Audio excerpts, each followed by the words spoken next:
We have wide receiver Preston Fox. We'll start with Greg Hunter. So, Preston, just start with your story and your ascension from, walk-on to scholarship and now obviously major role player. Give us a little bit of your background as it began. So, growing up here, it's been pretty cool. Starting from Morgantown, it's been a hard journey, but I mean, it's always going to be hard as a walk-on. I've really worked really hard, and being a huge role player now in the game, it's big time.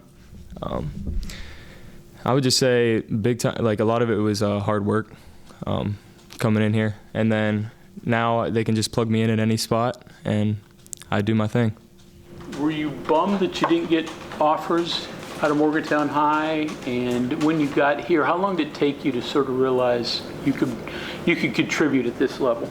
I mean, coming in here, I was definitely bummed that I didn't have any offers, but I mean, a lot of players, they don't get chances like that and are very overlooked. And being from Morgantown, a lot of players are definitely overlooked, but I got my chance and I took it. Coming in here, it was hard, but I made it work, and the opportunities I got, I overcame them and did good with that. And I thought I was able to play here right when I first got here, just from making plays.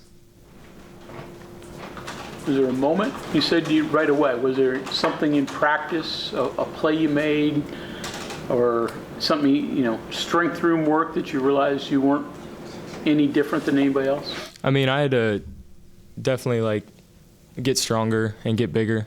That was kind of hard for me, but I would say throughout the whole time growing here, I made a lot of plays in practice, and that made me a lot better player and showed that I can play at this level.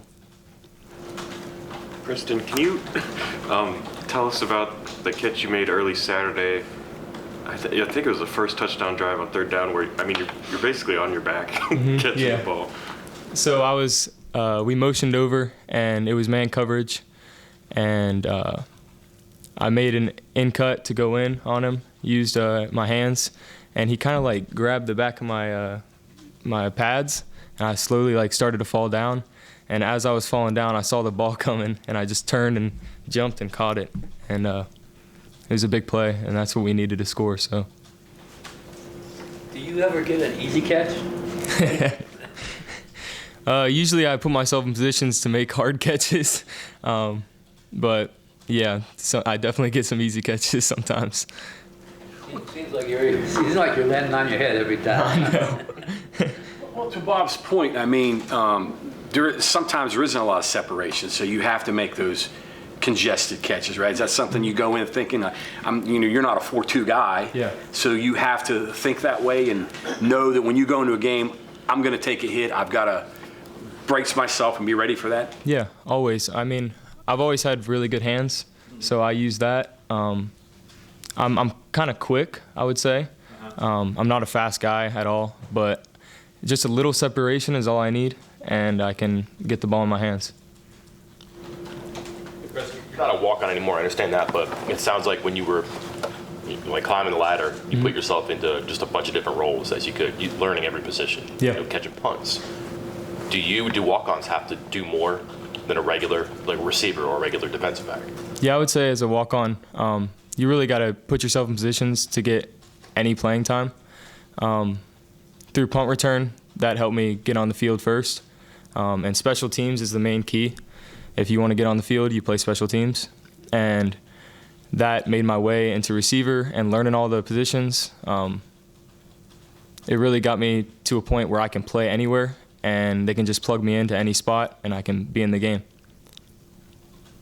Punt returner could be a scary position. No fear for you? What are your thoughts when ball's in the air, people are coming down on you? Honestly, I don't have any thoughts when I go out there. It's just straight up confidence. You got to have confidence to be a punt returner. People are running at you, yelling in your face, and you got to focus on the ball as you're looking up. And I would just say it's straight up confidence. I mean, there's this amount of courage that goes involved in that too. When people are flying at you, sometimes your own guys. How do you deal with that? Honestly, you just deal with it like you have to. I mean, it's a hard position to play, and you just gotta just deal with, like, it's hard. Like, it's a lot of courage for sure. Yeah. You've now added kick returner to it as well. A whole different skill set. I mean, people say returner, but Yeah. seemingly they'd be different. It's definitely a different skill set. I mean, it's a lot easier to catch the ball, and you have more time to make a move. At punt returner, you're just like, right when you catch it, you got to hurry up and make a move. At kick return, you can see the field open up, and I feel like I do pretty good at kick return too, because I can see the field and hit the hole really well. Can you take us through what went wrong on the one punt on Saturday? Okay, so I'm looking up, and all of a sudden, I see my guy get pushed into me. I mean, that stuff happens all the time. It happened in an NFL game the other day. Can't blame anybody for that. Stuff happens. Like, people mess up. You just got to keep moving forward. It was a big point in the game, so. What's the fix for that? I mean, how do you guys, or is it just one of those things like it just happens sometimes? It does just happen. The key point, I would say, is just to look at the returner and see where he's at. I mean, he was focused on blocking for me, so I understand where he's coming from. So, but it happens. Did you say anything to him or after the incident? No, there's no reason to say anything to him. He's going through it himself, so just keep him positive, keep him upbeat. You know what I mean? Can you explain the improvement as a punt returner from last year to this year for you? I mean, you very seldom get to practice punt returns. I mean, with someone trying to tackle you. So we get a lot of reps in practice at it. I catch a ton of punts in practice, right before practice, after practice. I would say it's mainly confidence, like I was talking about earlier. I just go out there, and when the ball's like up in the air, I just think, get it and go. You know what I mean? But there was a big difference from last year to this year. I'm getting a lot more chances to run the ball and get it and go. But I didn't have as much confidence as I do this year. I guess you're looking for that one breakaway. Yeah, definitely. Level of, I guess, frustration with the team. I mean, you lose a Hail Mary pass the week prior. You have a 24-20 lead going into the fourth quarter, and a game after that. Where is the frustration level with the team, you think, right now? I mean, it's very frustrating seeing all this happen, but we're a good football team. We just need to be compatible offense and defensive-wise. Defense makes a stop. We got to go down and score on offense. That's just how it needs to be.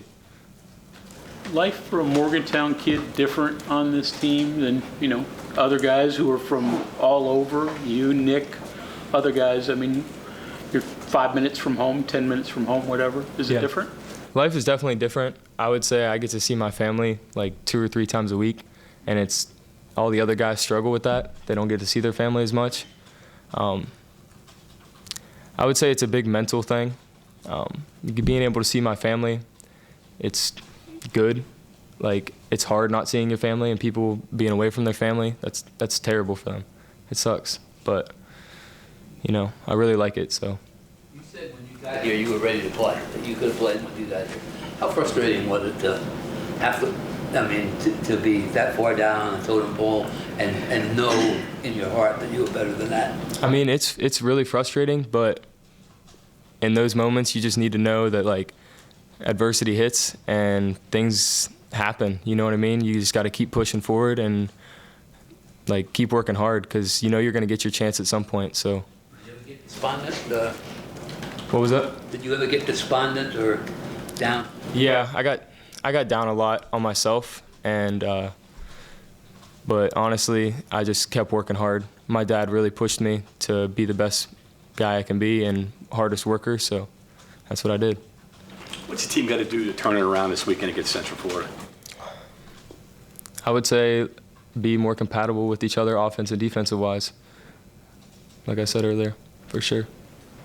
So this is going back a couple months, but how did you feel when Coach Marshall called you a Honda Accord, I think it was? I mean, that, You probably want to be a Ferrari or something. No, honestly, I'm kind of cool with being a Honda Accord. You know, just catch the ball and get yards. You know what I mean? What was it like when they announced you were getting a scholarship? What was that moment like? Man, that was probably one of the best feelings in the world. Seeing my family walk in, I just knew that was the moment. And he gave me the scholarship, and I just almost had tears come out of my eyes. That was the best feeling ever. What was that? 'Cause that was the same day. Nick last week mentioned you guys have been teammates forever, and Nick won the walk-on award that day too. So I mean, what was that like for you guys? I mean, it's a cool feeling. You see everybody from high school congratulating you, and you just know you finally made it happen. You know what I mean? Everything you came here and worked for. Did your journey, did your journey, because of what you went through, also give you a different perspective in light, even to appreciate what happened with Hudson earlier this season, his big game, and then he gets a scholarship? I mean, it's always a great feeling seeing another walk-on get a scholarship. It makes me so happy seeing that. Him going through that, like, I'm really proud of him because he worked his butt off and he went through the same stuff that I did, and he just kept pushing, and he finally got his opportunity, and he made it happen. So you and Nick both Evansdale Tigers, right? Mm-hmm. So Suncrest Seals. Yep. So you walk through that. I mean, when did you first have I mean, it's a dream initially. You're 10, I assume. Yeah. So you're over there practicing. Mm-hmm. What was that like? Did you look here and say, I could do it? And was it just a kid's dream at that point? It was never really a thought that I could do it until my senior year, and I got that offer to be a preferred walk-on. But growing up, I've always wanted to come here. This is my home. It's a great team to be here and play for. But yeah, me and Nick, we definitely have always had the same dreams, and we both made it happen. So. I asked Nick this, do you remember your first game here at the stadium when you came? How old were you? Man, I was probably like 8, maybe even younger than that. Yeah, Nick said he was a baby. Yeah, so. I might have been here. My parents probably brought me here, so. You got the prediction for the Mohawk Bowl this week? We're winning, of course. MHS, definitely. Anything else for Preston? Thank you, sir. Perfect. Appreciate it. Thank you, guys.